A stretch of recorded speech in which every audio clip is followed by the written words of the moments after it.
เดินนั่นแหละครับแต่ว่ามันซ่าเราเห็นเดียวเราแต่เขาเป็นติซ่าก็ลูกมื่อไรบอกอันนี้ยากแล้วก็เห็นคนเดียว บ่เพิ่นเพื่อสั่งเครื่องสั่งของมาบัดย่อบัดหยังมึงเพื่อทีมงานเนาะเข้ามาเฮาก็ได้ซอยกันนะคน ซอย ได้ กัน อยู่ ย่อ ดอก แนวมันหนักเนาะ แนวมันหนักย่อเสาย่อหยังแหละก็บัดตอกบัดหยังก็สิได้อยู่ดอกเนาะกับลูกชายเนาะ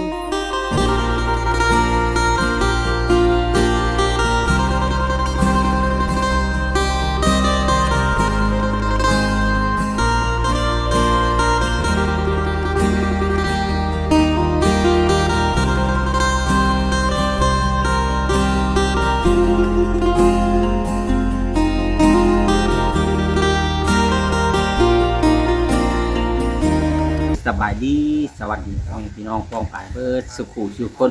เบิดทุกหม่องทุกบอนพ่อแม่พี่น้องไม่ว่าจะเป็น FC ทางภายในหรือว่าต่างประเทศก็ยินดีต้อนรับเข้าสู่ช่อง YouTube บ่าวกับไผคือเก่าคือเดิมพ่อแม่พี่น้องมื้อนี้เดินทางมากับทีมงานพี่น้องมาอัปเดตปาวอนพี่น้องเนาะหรือว่าการสร้างบ้านสร้างเรือนของปาวอนแหละพี่น้องทางเบาดีเพิ่นก็ได้เข้ามา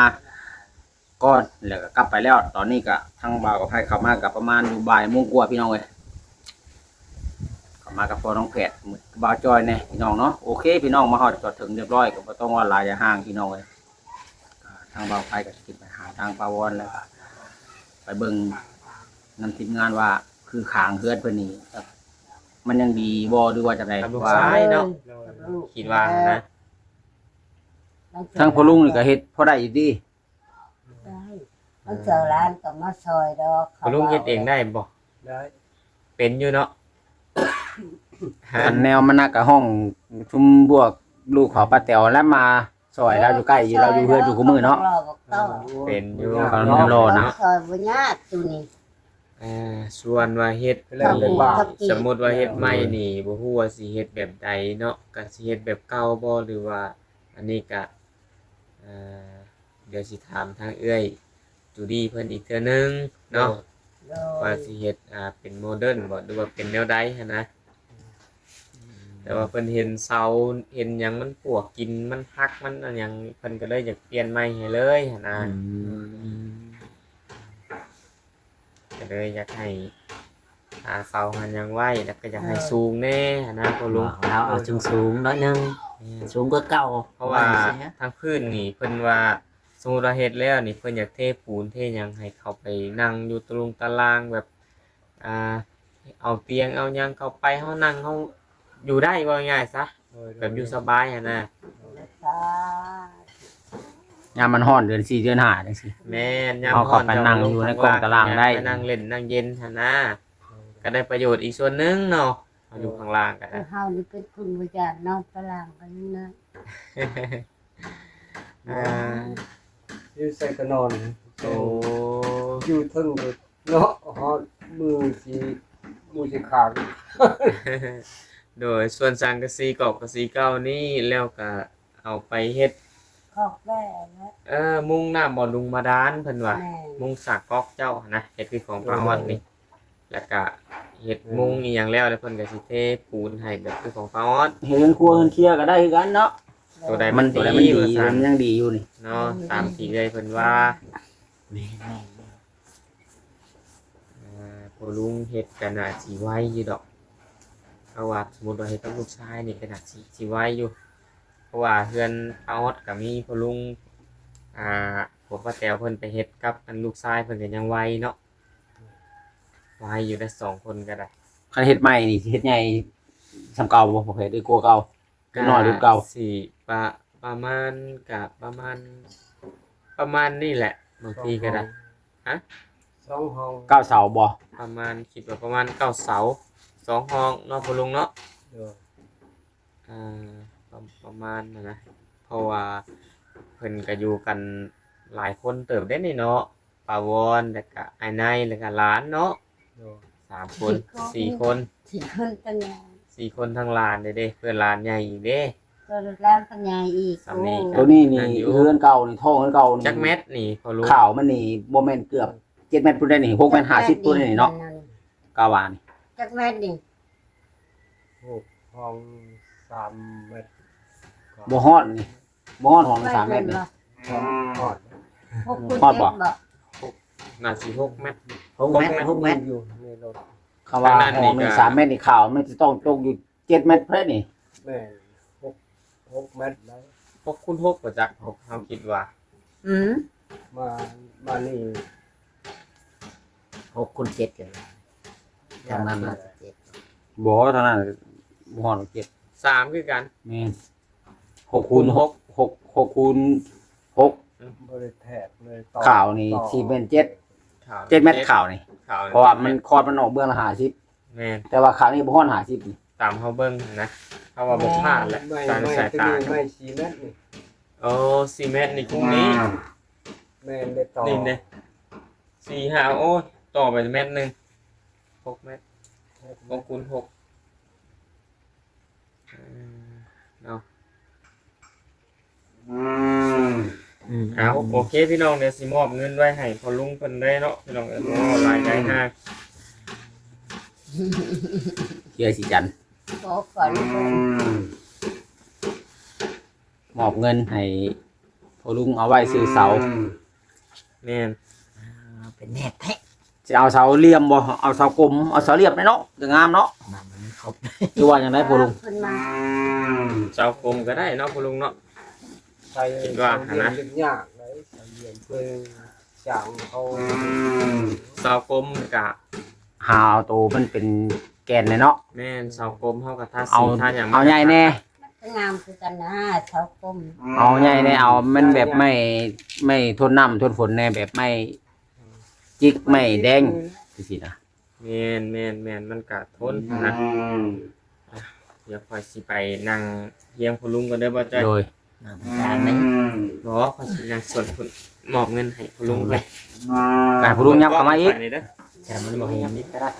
ลุงย้ำมาอีกหน่อยนึงเพราะว่าพอแผดเข้าไปนั่งนับเงินยันบ่กู แม่น ลงชื่อ กินแล้วบ่จักจะใบ บ่ร้องนี่พอแฟดหัดไว้อยู่ได้นี่ แต่ที่หัดไว้อยู่เนาะอย่าลงเนาะ แม่น อย่าลงกันลงนี่พอแผดติโทษพี่น้องเอ้ย เดี๋ยวสินับเบิ่งอีกเทื่อนึงเนาะ โดยแนวมันแล้วว่าครบหรือว่าบ่ครบ มันขาดเลยเนาะ บางเทื่อบ่ครบไปให้พ่อลุงนำเราบ่กล้าว่าเอาใบนี้บ่ฮอดเด้พ่อลุงเราเอารถเด้ เสา โอเคครบพี่น้องเห็นเนาะ ครบแล้วบ่ แม่น นับอีกก่อนยังบ่ทันฮอด2ล้านน่ะก็ได้ล้านเดียวนึงว่าครบแล้ว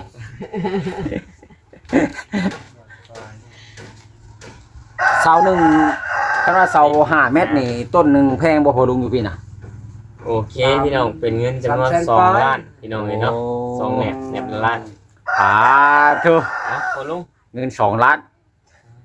สบายดี โดย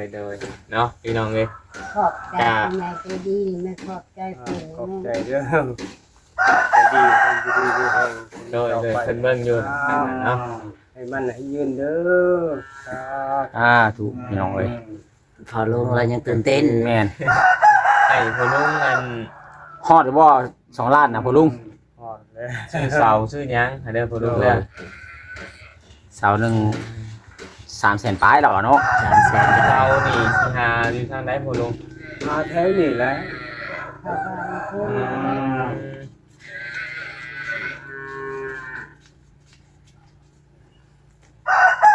ได้บ่พ่อลุงเสาหนึง300,000ปลายนี่5เมตรนี่ ก็เลือกแต่พอลุง ต้อง สมมุ เอา ติ 3 เมตร4 เมตร 50ฟังเอาลงเรืออยู่4 เมตร อ๋อ4เมตร50นี่ก็ มันสิบ่ต่ำบ่ สู้ สูงเพราะว่าเสาเรือนเฮานี่ก็4เมตร50ได้น่ะสูงนะเรือนเฮาก็ได้เสาเรือนข่อยน่ะ4เมตร50 5 เมตร เฮาพัง30เซนนะ เฮาฝังนี่ เรือนข่อยน่ะ30เซ อั น นนี้ช่วงล่างอีกช่วงเทิงอีก ช่วงล่างนี่ยังว่าให้มันบ่ให้มันหลุด2เมตรหรือว่าเมตร90คือเฮาเทพื้นขึ้นมาให้มันวิดหัวเด้ช่วงล่างนี่คันเจ้าเอาต่ำแหละ ประ มั มาณ น 2 ต่ำหัว 2เมตรนี่โอเคอยู่ตรงล่างนะ บัดนี้เฮา ว่า ฝังนี่50ยังเหลือ4เอาสมมุติว่าฝัง50 2 เมตร พัง30ก็ได้ ฮอดบ่จังแม่นซื้อเลย คนเฮาบ่ฮอด2เมตรคนเฮามีแต่เมตร6เมตร70นี่แหละเมตร60เมตร70 เฮาพัง30นี่ก็โอเคแล้วพอลุงเนี่ย คันเฮา คันเฮาเอาอันเม็ด6-70มันสิต่ำหัวเฮาพอดีอย่างน้อยต้องหาได้ประมาณเม็ด90นะช่วงล่าง เอา นะ มิแต่ว่าให้พ่อลุงกะหาสั่งเสาสั่งหยังแล้วเด้อเพราะว่าได้เงินได้หยังแล้วหั่นนะ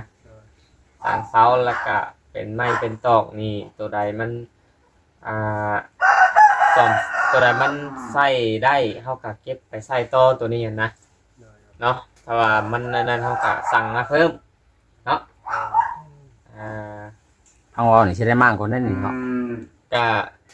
สั่งไม้มาก่อนจังมากแล้วก็จังเฮ็ดนะคิดว่านะคำนวณเบิ่งก่อนเพราะว่า มันพอบ่หรือบ่พอ แม่น มึงว่างบประมาณพอหรือบ่พอ อืม เพราะว่า ถ้ามากแล้วบ่มีมันอยู่เด้ปะนะ คันเฮ็ดแล้วบ่พอก็สิบ่มีเอาอยู่อีก ทำมุดสมมุติว่ามาเนี่ยนี่ก็สิอยู่ใส่พุ่นลุงอยู่พุ่นถาดได้บ่ปัดตรวจอยู่หันท้าเนาะเพราะว่า ใน ในตู้ แหละ อยู่ในอยู่ถาดก็บ่โดนดอกเนาะบ่โดนดอกบ่ฮอดอัน เดือนหนึงแล้วบ่ บ่ฮอดดอก เดือนหนึงมัน คันได้ตั้งแล้วนี่ คิดหนึ่งพอแพทย์คิดว่าคุณลุงคิดว่าได้ แล้วฮอดเดือนพัน ทิศหนึงมันสิไว้ปานนั้นบ่แพ้ คิดหนึ่งกับอุปกรณ์มาครบอะนะ คันเครื่องโคมน่ะมันแม่นอยู่ เพราะว่าเฮาเฮ็ดของเฮาเองเฮาพอเฮ็ดไปชั่วมือเนาะคุณลุงเนาะเฮาเฮ็ดจนค่ำแบบนี้เนาะพอแพทย์คิดว่านะ คันว่า เพื่อนไม้นี่ เค สิ รื่องโคมน่ะ ไว้กูเพื่อนปูนได้พี่น้องเอ้ย อืม เอาตอกปุ๊บปั๊บไปหั่นนะก็ ส ไว้ อง กู ค เพื่อน นปู นี่ น อาทิตย์หนึงคุณจำบ่แล้วดอกข่อย 2 อาทิตย์ไป ทิศหนึงทิศปลายนี่แหละก็ง่ายๆซะเอา ประมาณครึ่งเดือนนี่บางทีได้ครึ่งเดือนเพื่อเฮาสิแอมโผกแอมผาเพื่อเป็นแต่อยู่เนาะมันบ่ง่ายไปได้เฮ็ดเฮือนพี่น้องเอ้ยคันว่าเฮาจ้างสร้างหลายๆเป็น6คน7คนนั่นสิไหวอยู่เฮาเฮ็ด2คนนี่มัน เออ แต่ว่าเฮ็ดทุกมื้อมันก็หากแต่ว่าถ้าว่าอันที่หนึ่งมันไวมันก็ดีเห็นนะ เฮ็ดทุกมื้อ ก็ได้อยู่ไว้เนาะ แม่น เฮาเฮ็ดจนมัน ฮอดจนแล้วบ่แล้ว คันเฮาเฮ็ดบ่แล้ว อย่างนั้น เฮาเฮ็ดบ่แล้วอุดมสมบูรณ์บัดเฮาสิขึ้นไปอยู่มันบ่ไปแต่ขึ้นได้บัดนี้คุบเครื่องคุบของขึ้นไปเฮ็ดบ่แล้วบัดเฮ็ดต่อบัดยากเครื่องยากของยากแจนั่นยากแจนี่อีกบัดนี้หั่นนะ เอาจะได้ก็ต้องขอขอบคุณท่านเจ้าจุรีเพิ่นเนาะเด้อไปปะ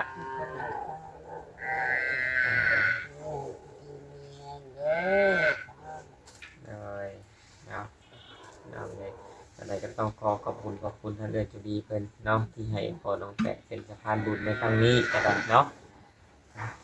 ทุกคอยได้เป็นอยู่ดีมีเฮงเด้อ เอื้อ เอา จุ ไป ลี นอนเอง ออกมา เอื้อจุลีนี่น้ำใจยิ่งใหญ่ แม่น งดงาม อ๋อ น้ำใจกว้างดังมหาสมุทรพี่น้องเอ้ย เลย น้ำใจ เอาโอเคเฮาก็สิได้จบคลิปก่อนเด้อซันเด้อแม่ป้าเด้อพอลงเด้อหลายนาทีพอสมควรเลยเนาะ โดย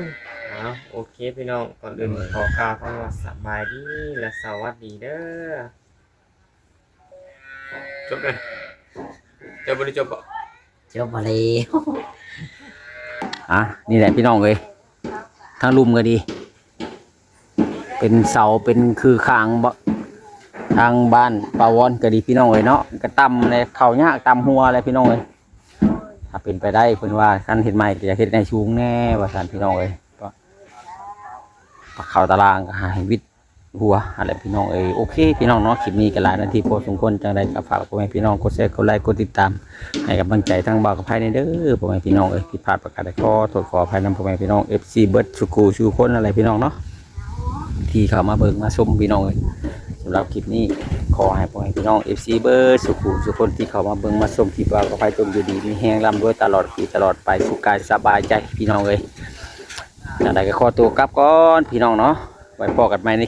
เป็นแหละคลิปหน้าสำหรับคลิปนี้ขอกล่าวคำว่าสบายดีพี่น้องเอ้ย